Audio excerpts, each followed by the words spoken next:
ছিল আগস্টের 12 তারিখ আর শ্রাবণ মাসের চতুর্থ সোমবার। অনেক দিনের ইচ্ছে ছিল বাবার কাছে যাবো দুজনে জল ঢালতে। তো ফাইনালি সেটা পূর্ণ হতে চলেছে।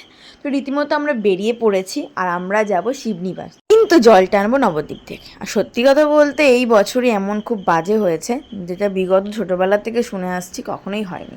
আর আমার বয়ের একটা ছোট্ট একটা ইচ্ছে পূরণ হয়েছে, যেটা হলো গিয়ে ও প্রতি বছর তারকেশ্বর যায় বাঁক নিয়ে, বাট এবছর হয়নি। যাক, বাবার ডাকে সেটা পূরণ হয়ে গেছে। আর আমরা 5 ঘন্টা পরে গিয়ে বাবার মাথায় জল ঢেলেছিলাম।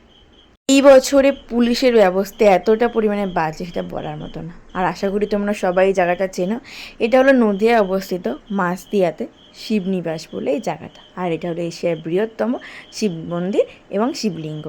সবশেষে এটাই, বাবা সবার ইচ্ছে পূর্ণ করুক, সবাইকে ভালো লাগুক। আর হ্যাঁ, আমার চ্যানেলে পুরো ব্লগ ভিডিওটা আপলোড করা হচ্ছে, তোমরা চাইলে চেক আউট করতে পারো। তো চলো আমরা বাড়ি যাই, দেখা হবে নেক্সট কোনো মিনি ব্লগে। টাটা।